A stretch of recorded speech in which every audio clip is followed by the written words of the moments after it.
Bonjour à tous pour cette vidéo d'Oleg, une vidéo un peu spéciale parce que je serai en compagnie de Utif qui tiendra la caméra. Donc voilà, on va attaquer tranquillement mais sûrement l'entièreté de la peinture en version rapide et deux autres peintures viendront, deux autres petites vidéos pour vous montrer comment s'occuper des petits effets spéciaux qu'il y a sur la pièce. Voilà. Ben, maintenant, place à la peinture.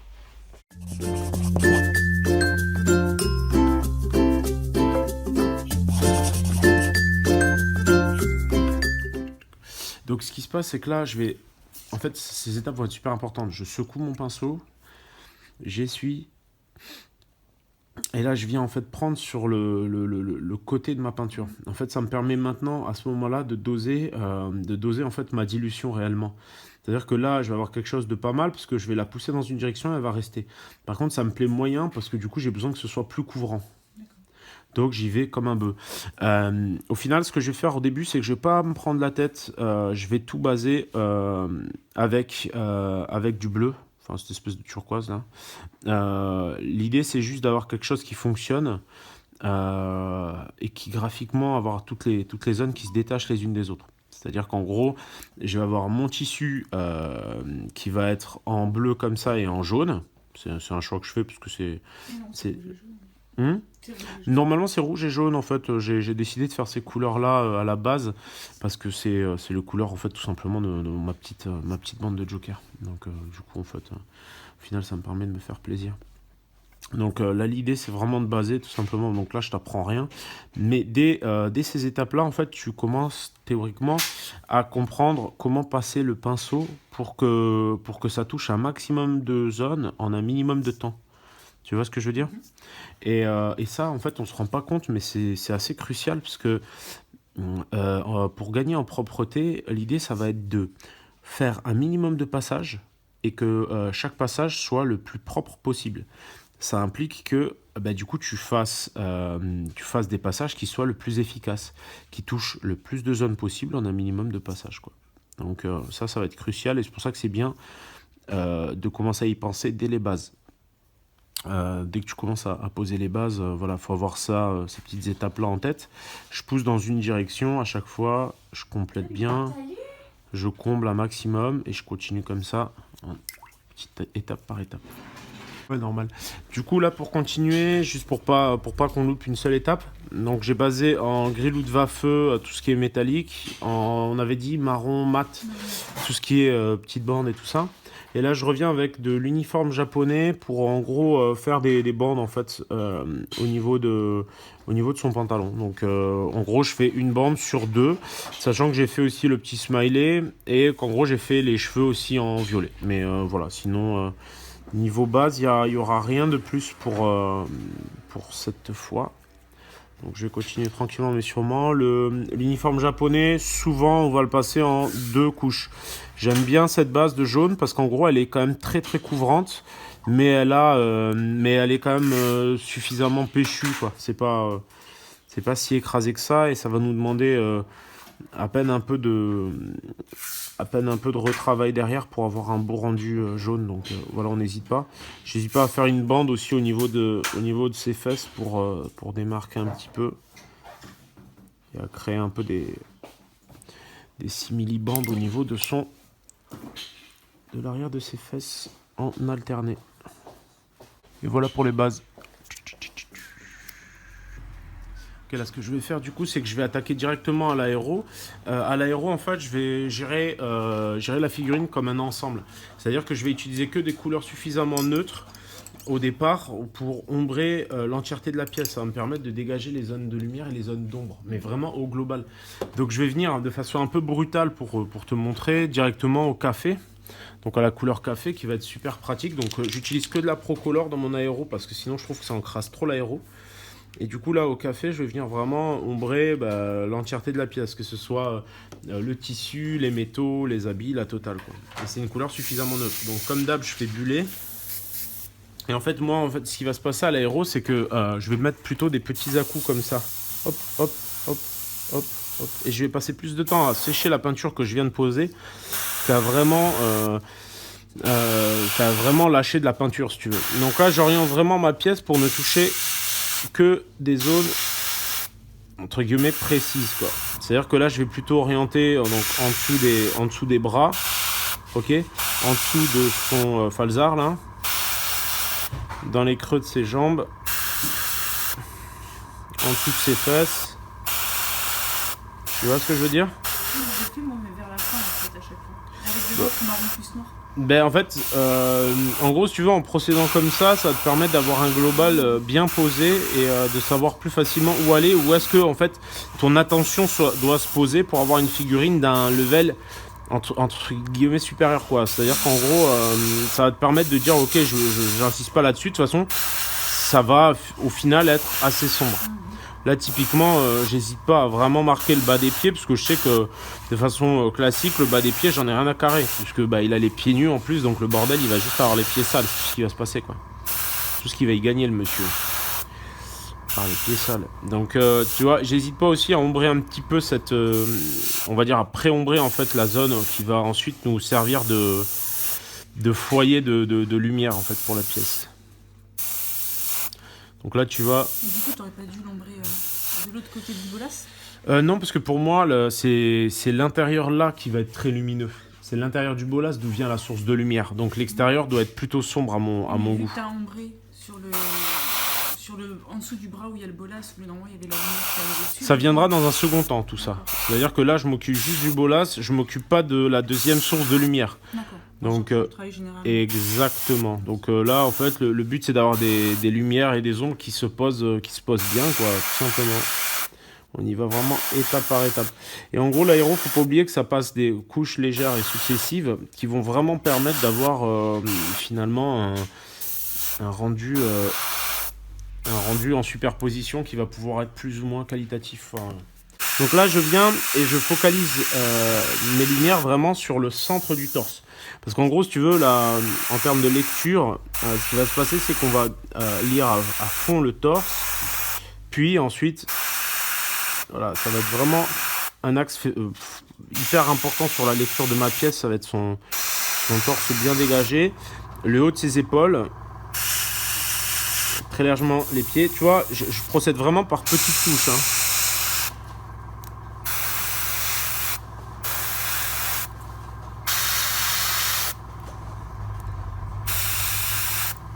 Voilà.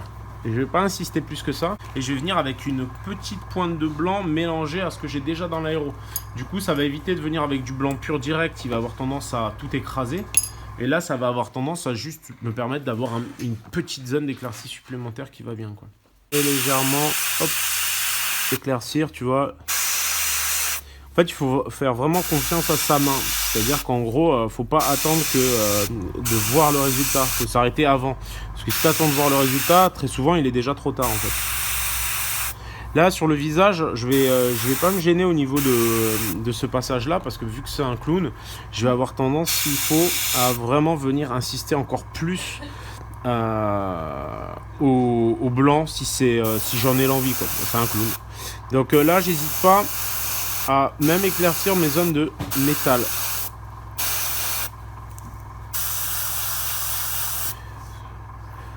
Donc voilà, et je vais aussi en mettre une couche sur le socle, même si c'est pas c'est loin d'être parfait, mais au moins ça me permet, si tu veux, d'avoir un terrain propice à prendre le reste des petits coups de pinceau que je vais foutre. Du coup, là on est quand même bon, donc j'hésite pas ensuite à plus ou moins doser. Tu vois, là par exemple en dessous du bras, je vais pas hésiter à y aller carrément un peu plus franco si j'en ai envie.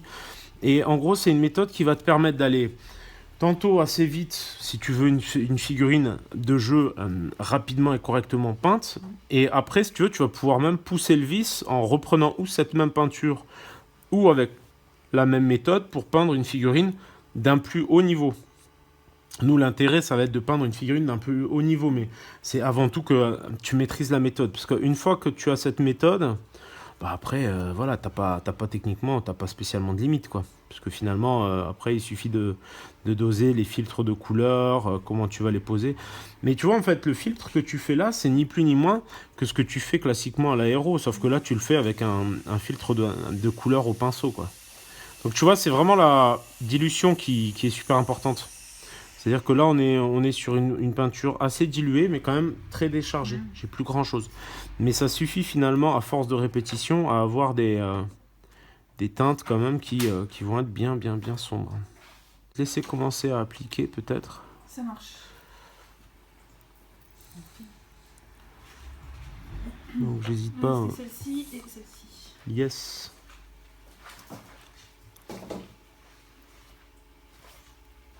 T'oublies ta carte. Ah merde, ouais, merci.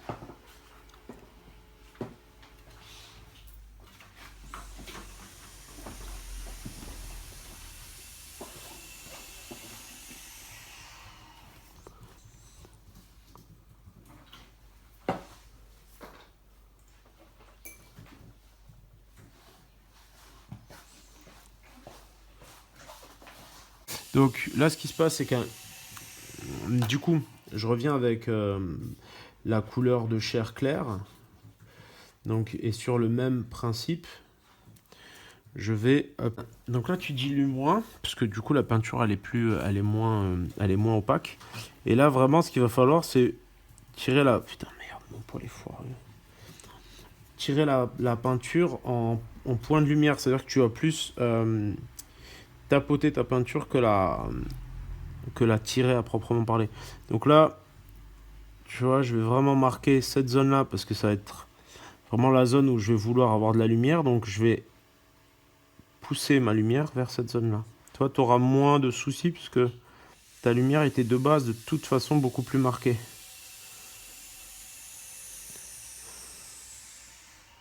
Donc, tu vois, hop. Et là, je vais y aller, mais très léger. Tu remarqueras que plus je m'éloigne de la zone de lumière la plus intense, moins mon passage est insistant. Ça me parle ce que tu dis, mais là, je t'avoue que je vois plus du tout qui c'était. Ouais, tu peux en glisser dans les pots. Moi, je le fais pas, je trouve la flemme. Moi, j'ai essayé, en fait, ça me bouchait à chaque fois. Tu sais, ça tombait dans le truc et j'arrivais pas à avoir de la peinture. Ça m'a énervé, du coup, j'ai arrêté. D'accord. Bah, tu vois, comme quoi, j'ai bien fait de pas commencer. C'est le gros flemmard qui trouve toujours un moyen de pas faire les choses. Donc là, j'hésite pas à rehausser aussi les... Merde, comment ça s'appelle? Calicule. Ouais. Donc là, j'hésite pas vraiment... Tu vois, ça me pose pas de souci de revenir une fois que mes premiers passages sont secs. Oui, parce que la peinture, elle change quand elle est sèche. Exactement. Elle s'atténue et du coup, c'est d'autant plus intéressant. Donc je vais continuer tranquillement mais sûrement. Je vous ai mis ces passages en accéléré parce que c'est pas forcément les plus sexy. Donc là l'idée c'est vraiment de plus on avance, plus on va vraiment tapoter la peinture et toucher de moins en moins de zones. L'idée c'est vraiment d'avoir une belle intensité. Donc comme vous voyez au niveau du geste, je ne vais pas chercher nécessairement à diluer un maximum, mais plutôt avoir une belle intensité pour que toutes les zones de lumière ressortent un maximum. Plus on va avancer dans les étapes, moins je vais toucher de zones. Et comme vous le voyez, plus je vais pousser finalement cette lumière dans la même direction à chaque fois.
Une fois une bonne intensité de couleur chair elfe posée partout, je reviens cette fois à l'ivoire pour faire exactement la même chose, si ce n'est que en fait je vais limiter encore un peu plus et un peu plus ma zone.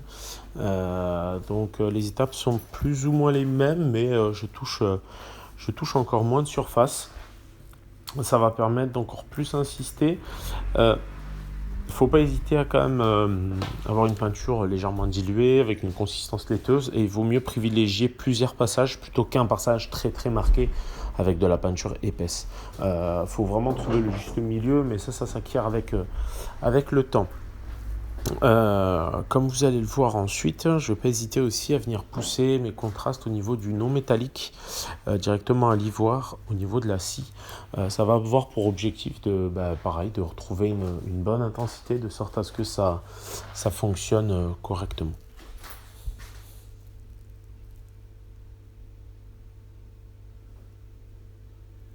Donc là, vous le voyez, je pousse vraiment dans une direction pour une des faces et dans la direction opposée pour l'autre face. Ça va être le principe même du non métallique.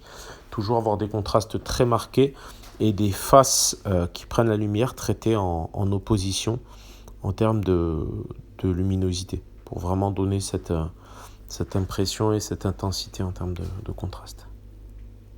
Du coup, on va embrayer maintenant sur... Tiens, si je veux t'appuyer sur mon épaule, hop. On va embrayer sur deux choses. Dans un premier temps, on va peindre rapidement la flamme sans se prendre la tête. On verra après si on a le temps de le faire en mode un peu plus technique. Donc pour ce faire, je prends... non, c'est nickel. Je prends un rouge carmin de chez Valero. Et je vais le passer de façon assez diluée, tout simplement, sur toute la base. Hop, en tirant jusque...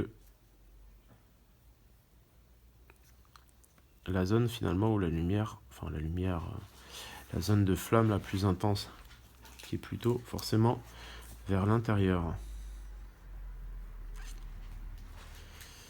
Donc, voilà.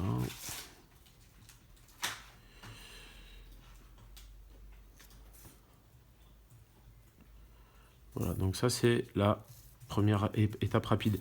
Vu que là mes étapes vont toutes être plus courtes, finalement, je me prends pas trop la tête, j'en fais plusieurs en parallèle. Là par exemple, je vais prendre du thermate pour commencer à m'occuper de la base du socle. Donc je badigeonne tout simplement avec une peinture assez diluée. Tu n'hésites surtout pas si tu as des questions. Non, ça va pour l'instant.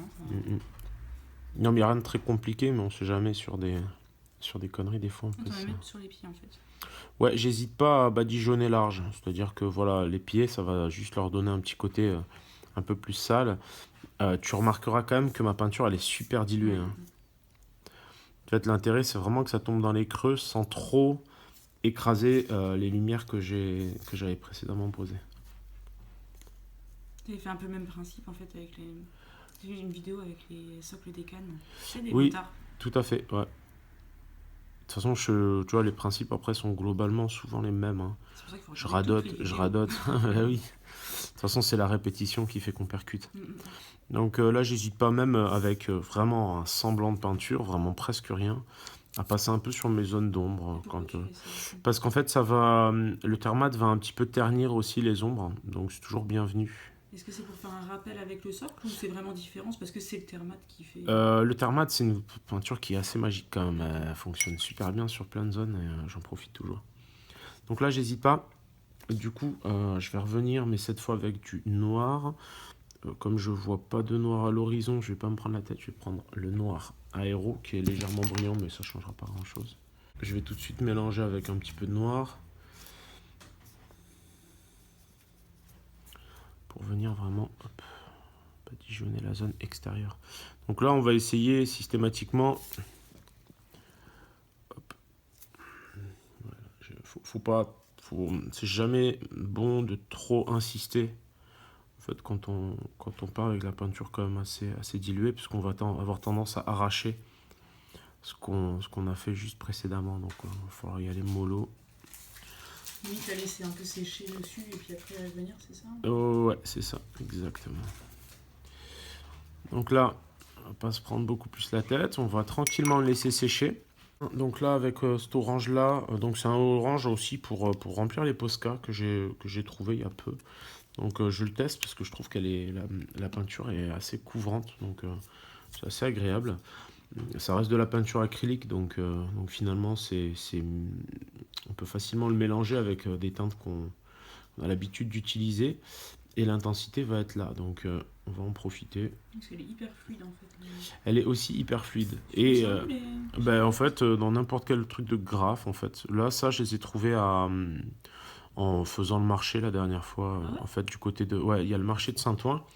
Et au marché de Saint-Ouen, en fait, il y a des boutiques de graphes qui sont super sympas. Bon, enfin, les prix sont normaux en fait, c'est pas vraiment des prix en mode marché, mais au final c'est quand même bien C'est pratique. Cultura, non? Il va peut-être en avoir. Ceux qui Peut-être, n'ont pas le marché de Saint-Ouen ouais. à côté. Pour tous les losers qui n'habitent pas à Qui côté habitent à la campagne. c'est ça. Bah tu me diras, le marché de Saint-Ouen c'est aussi un peu la campagne, hein. Il y a de tout, c'est un peu la cour des miracles. Mais C'est tous les matins, parce que quand je suis passée, il y en avait. Enfin, il y avait- ah ouais, Bah oui, il y avait des stands et tout. J'étais en train c'est le d'installer. mercredi, on est quel jour? Non, non, Ah, on on est est vendredi, donc ouais, le Hier, week-end commence tôt. Il y avait des trucs avec des filles et tout. À Saint-Ouen, le week-end commence tôt. Mais ouais, c'est quand même assez souvent finalement qu'il y a cette petite zone de marché. Donc là, j'hésite pas à toujours assombrir toutes mes zones extérieures pour vraiment avoir cette sensation que la lumière vient de la base. Et du coup, je vais hop, refaire de nouveau un jus au niveau de la base. Mais cette fois, je vais limiter mon jus pour pas qu'il soit trop étendu. Voilà. Donc là, je vais tout simplement laisser sécher un petit peu et je reviendrai plus tard sur la suite. Sachant que je peux toujours un petit peu tester, voir comment ça réagit en ajoutant un peu de noir de ce côté-là. On peut toujours un peu affiner en fonction, mais il faut vraiment apprendre à laisser sécher la peinture, sans quoi ça devient vite un beau bordel. Là, je vais quand même faire un petit test rapide avec mon orange pur, en vraiment le posant en jus sur la base du... et complètement à l'arrache, mais en même temps, ça va permettre de voir un peu la façon dont ça se pose. C'est pas trop mal. Ah, il couvre pas trop mal pour un orange. Ouais. Orange, je trouve ça vachement bien. J'ai fait toutes les marques, hein, quasi. Ouais, il couvre super bien, mais les trucs à Posca, justement, c'est JB qui m'a fait tester une fois, et depuis, je trouve ça super intéressant pour toutes ces couleurs qui sont censées être super péchues. Ça te permet d'avoir un résultat assez probant assez vite. Voilà. Donc je la fais tourner un peu sur elle-même. Voilà.